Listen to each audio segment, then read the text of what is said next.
நீங்கள் என்ன நினைக்கிறீங்க, வீடு உங்களுதுன்னு? கிடையாது, வீடு உங்களுது கிடையாது. வீடு பேங்க்கோடது. நீங்கள் மாதம் மாதம் வட்டி கட்டணும். ஸோ இது கட்டி முடிச்சா எந்த ஆகும்ல? எப்போ முடியும்? 25 வருஷம் கழிச்சு. அந்த 25 வருஷத்துக்கு வட்டியை சேர்த்து கட்டினா வீடு 3 மடங்கு ஆகிடும். ஒருத்தருடைய சேமிப்பு அப்படின்றது எந்த இதுலாம் செய்கிறது அவசியம் நினைக்கிறேன். என்னை பொறுத்த வரைக்கும் சேமிப்பில் முதல்ல தங்கம் ரொம்ப முக்கியம். ஏன் தங்கம் முக்கியம்னு சொல்கிறேன், உலகத்தில் எந்த நாட்டுக்கு நீங்கள் போனாலும் கூட தங்கத்தை எடுத்துன்னு ஓடி போயிட்டீங்கன்னா நீங்கள் சேஃப்.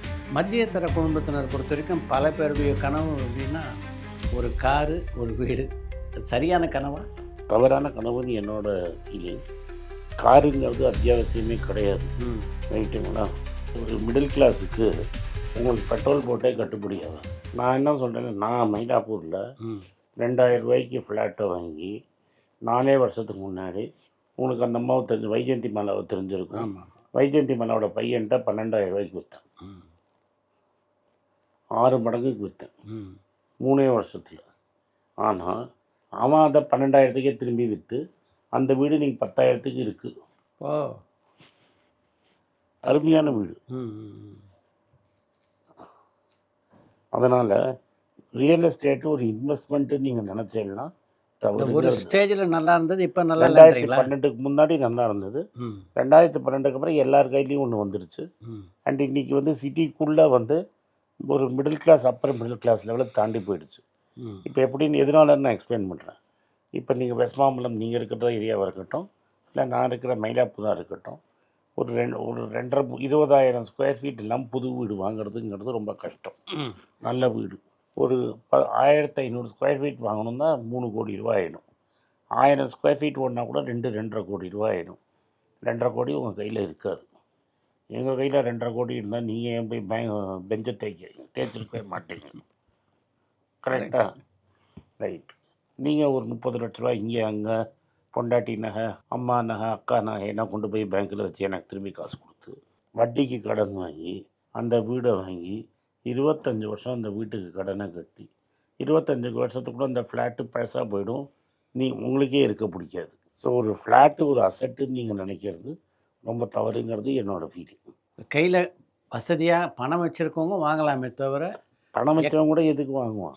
எனக்கு என்ன பண்ணணும்னு தெரியல காசுங்கிறவன் வாங்குவானே தவிர, புத்திசாலியாக காசு வச்சுருக்கிறவன் அதை மல்டிப்ளை பண்ணிவிட்டு இனிமேல் எனக்கு பணமே தேவையில்லை அப்படி இருக்கிறவன் தான் வாங்குவான். இல்லை, ஒரு காலகட்டத்தில் இன்கம் டேக்ஸ் கட்டிட்டு இருந்தவங்களுக்கு இந்த இது மாதிரி லோன்ஸ் இருக்கிறது இருக்குல்ல, அது ஒரு பெனிஃபிட் இருந்தது. டேக்ஸ் அதெல்லாம் போயிடுது. அதெல்லாம் இப்போ போயிடுது. அதெல்லாம் இப்போ கம்ப்ளீட்டாக போயிடுது. இந்த 12 வருஷத்தில் இந்த அரசாங்கம் வந்ததில் பணக்காரனுக்கு இதுக்கு மேலே நல்ல அரசாங்கம் வரவே வராது. அப்படியா? என்ன மாதிரி ஏழைகளுக்கான அரசாங்கம் இல்லையா? இது ஏழைக்காரனுக்கு அரசாங்கம் இல்லவே இல்லைங்கிறது என்னோட கருத்து. இது பணக்காரங்களுக்காக வந்த அரசாங்கம், என்ன மாதிரி பணக்காரங்களுக்காக வந்த அரசாங்கம். எல்லா விதத்துலேயுமே. எப்படி இது உங்களை மாதிரி ஆளுங்களுக்கு பெனிஃபிட்டாக இருக்குது, சாதாரண ஆளுக்கு இல்லை? எனக்கு 40% டேக்ஸ் இருந்தது முன்னாடி. மன்மோகன் சிங் காலத்தில் நான் வந்து 40% தனிமனிதர் வருமானமும் 40% கட்டிகிட்டு இருந்தேன். என் கம்பெனிலேயும் 40% கட்டிகிட்டு இருந்தேன். இப்போ என்ன பண்ணிட்டீங்க நீங்கள்? கம்பெனியில் என்னோடய டேக்ஸை 25% ஆக்கிட்டீங்க. 40% கட்டிகிட்டு இருந்ததை 25% ஆக்கிட்டீங்க. என்னோடய பர்சனல் இன்கம் டேக்ஸில் 12 லட்ச ரூபா வரைக்கும் எனக்கு டேக்ஸ் கிடையாது. இப்போ எனக்கு 12 லட்ச ரூபா டேக்ஸ் கிடையாது, என் பொண்டாட்டிக்கு 12 லட்ச ரூபா டேக்ஸ் கிடையாது. 24 லட்ச ரூபா. 24 லட்ச ரூபாய் என்னோடய பேரில் இன்கம் காமிச்சிட்டு மீதி இன்கம்லாம் என் கம்பெனியில் காமிச்சுட்டு இருந்தேன்னா என்னோடய டேக்ஸ் இன்சூரன்ஸே குறைஞ்சி போயிடுச்சு இல்லையா? இன்னொன்று, இப்போ நீங்கள் நடுத்தரத்தில் ஒர்க் பண்ணுறீங்க, சம்பளம் வாங்குறீங்கன்னா உங்கள்கிட்ட முதல்ல டேக்ஸை பிடிங்கிட்டு தான் நான் செலவே எழுத முடியும். ஆமாம், வேலை செய்கிறவங்களுக்கு தெரியும். இன்கம் டேக்ஸில் இது ஐடியில் முதல்ல டேக்ஸை பிடிக்கிடுவாங்க. ஆமாம், அதுக்கப்புறம் தான் செலவு. எனக்கெல்லாம் அப்படி கிடையாது. நான் வாங்குகிற பெட்ரோலு, நான் போடுற டிரைவர் சம்பளம் எல்லாத்தையும் எழுதி, நான் வாங்குகிற ஷர்ட்டு பேண்ட்டு எல்லா செலவையும் கணக்கு எழுதிட்டு மிச்சத்துக்கு தான் நான் இன்கம் காட்டுறேன். கரெக்ட். ஸோ இல்லைன்னு சொல்கிறாங்களே தவிர இது அரசாங்கம் பணக்காரங்களுக்காக வேலைக்கு. நிறைய பேர் கோவம் வரலாம், பட் இது பணக்காரங்க அரசாங்கம் தான். அதனால் என்ன ஆகிடுச்சுன்னா, இப்போ நம்ம சொசைட்டியில் எய்தர் ரொம்ப பெரிய பணக்காரனாக இருப்பான், இல்லை ரொம்ப ஏழையாக இருப்பான். மிடில் கிளாஸுங்கிறது எங்கே இருக்குது? இப்போ நீங்கள் சொல்லுங்கள், எங்கே மிடில் கிளாஸ்னு இருக்குது?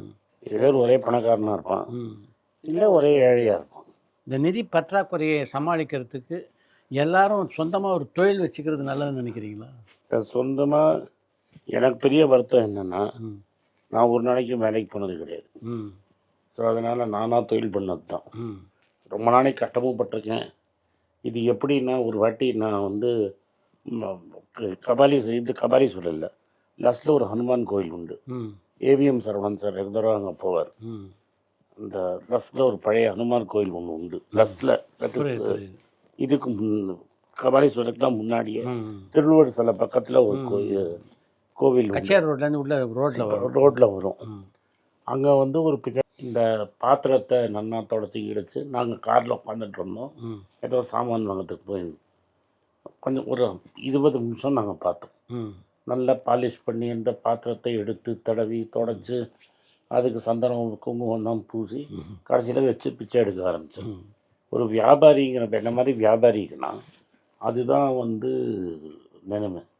இன்றைக்கி என்ன வருங்கிறது எனக்கு தெரியாது. எனக்கு வருமானம் டேக்ஸு கம்மி, அது கம்மி, இது கம்மின்னு சொல்லிட்டேன் இல்லையோ.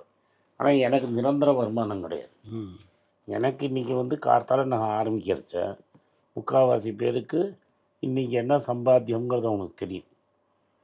இந்த மாதம் என்ன ஆனாலும் இவ்வளோ அமௌண்ட்டு கிரெடிட் ஆகிடும்னு தெரியும்.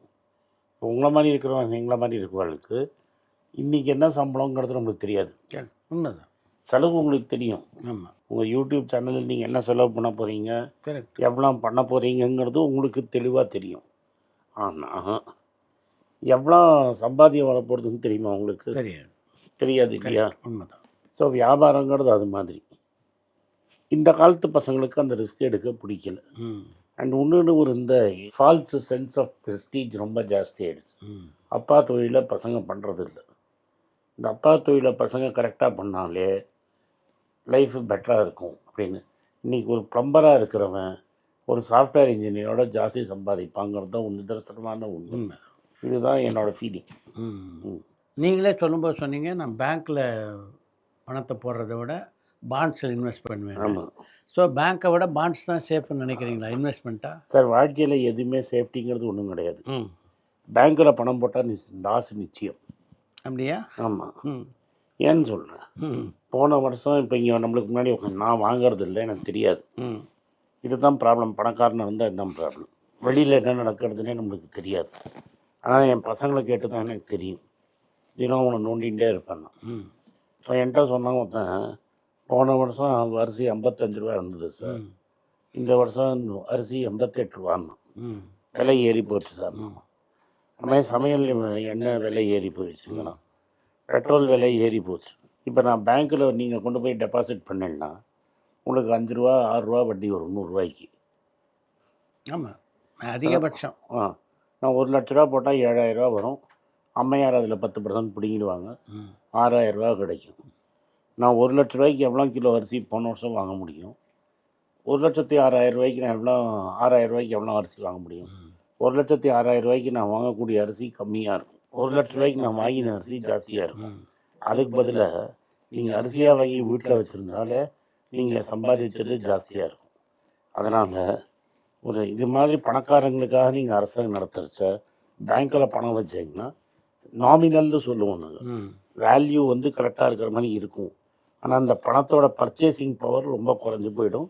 அதில் அர்த்தம் இல்லை அப்படிங்கிறது என்னோட ஃபீலிங். நீங்கள் வந்து பொதுவாக ஃப்ளாட்டெல்லாம் வாங்குறதோ இல்லை வீடுகள் வாங்குறதோ மிகப்பெரிய இன்வெஸ்ட்மெண்ட் சேஃப்டி இல்லை அப்படின்னு சொன்னீங்க. இன்றைக்கி சென்னையில் பார்த்தீங்கன்னா முன்னாடி ஒரு 6,000 ரூபாய் ஸ்கொயர் ஃபீட்டு 7,000 ரூபாய் ஸ்கொயர் ஃபீட்லாம் விற்ற நிலை மாறி 35,000 ரூபாய் ஸ்கொயர் ஃபீட்டு 40,000 ரூபாய் ஸ்கொயர் ஃபீட்டுக்கு பல நான் 2,000 ஸ்கொயர் ஃபீட்டும் பார்த்துருக்கேன். நான் நீங்கள் 30,000 ருபீஸ் நான் சர்வசாதாரண. பிறந்தபோது ஃப்ளாட்டே கிடையாது, ஊரும் பார்த்துருக்கேன். ரைட்டா? அதெல்லாம் வந்து எந்த நம்பிக்கையில் கட்டுறாங்கன்னு கேட்குறேன். அதாவது ஒரு 2,000 ஸ்கொயர் ஃபீட் வீடு 8 கோடி ரூபாய் 8,000 கோடி திரும்பி ரூபாய். கேட்குறேன், 25 வருஷத்துக்கு முன்னாடி இருந்த பில்டரில் யார் இன்னைக்கு இருக்காங்க? அவங்க வாழ்க்கையும் கேள்விக்குறி தான்றீங்களா? அப்படி இல்லை. நீங்கள் மெட்ராஸ் எந்த வருஷம் வந்தேன்? 1967 வந்தேன். ம் கரெக்டாக ஞாபகம் வச்சுருக்கேன். நான் போன வாட்டி நீங்கள் கேட்டேன் உங்களை, ஆமாம். அது நான் பிறந்த வருஷம், ஓ எனக்கு காமராஜ் தோத்த வருஷம். ஆமாம். ஸோ அந்த வருஷத்தில் பார்க்கும்போது யார் பெரிய சினிமா ப்ரொடியூசராக இருந்தாங்க? 3 பேர் சொல்லுங்கள். அப்போ 2 நாகிரெட்டியாக இருந்தார், நாகிரெட்டியா இருந்தாரு, எஸ்.எஸ். வாசன் இருந்தார், மாடர்ன் தேட்டர்ஸ் இருந்தாங்க, சின்னப்ப தேவர் இருந்தார். சின்னப்ப தேவர் இருந்தார், எல்லாம் இருந்தாங்க. யாராவது ஒருத்தராது இருக்காங்களா இன்னைக்கு? கால மாற்றம் சார், எல்லாரும் 100 அதே வருஷம் மாதிரி தான் பில்டரும் போயிடுச்சே. அவங்க இல்லை சார். ஆனால் அமெரிக்காவில் வார்னர் பிரதர்ஸ் இருக்காங்களா, டிஸ்னி ஒன்று இருக்கா, எம்ஜிஎம் ஸ்டுடியோ இருக்கா, இதெல்லாம் இருக்குல்ல. 67 சினிமா எடுத்த ஸ்டுடியோலாம் இன்னைக்கு இருக்கா இல்லையா? அமெரிக்காவில் இருக்கா இல்லையா? நீங்கள் அதெல்லாம் பார்த்து தான் வந்திருக்காரு. MGM studio, Warner Brothers, Paramount Pictures, Columbia, அந்த கம்பெனி இருக்கா இல்லையா? உங்கள் ஊரில் இருக்கா? இல்லை இல்லை. இந்த விஜயா படம் இருக்கா? இல்லை. ஜெமினி இருக்கா? ஏவிஎம் இருக்கா? இல்லை. ஏவிஎம் இருக்காங்க, படம் எடுக்கிறது. கடைசியாக அப்போ என்ன படம் எடுத்தார்? அது ரொம்ப வருஷம் ஆச்சு. ஆமாம், அவரே போயிட்டார். இனிமேல் படம் நிச்சயமாக எடுக்க மாட்டாங்க. ஸோ நான் என்ன சொல்ல வரேன்னா, உங்களுக்கு இது வந்து ஒரு டாப் சீ டைம். 1991 இந்தியாவில் நடந்ததுங்கிறது 91 முன்னாடி 91க்கு அப்புறம்ங்கிற ஒரு வரலாறு. ஸோ அதே மாதிரி தான் பில்டரும், அன்றைக்கி இருந்த பில்டர் இன்றைக்கி கிடையாது.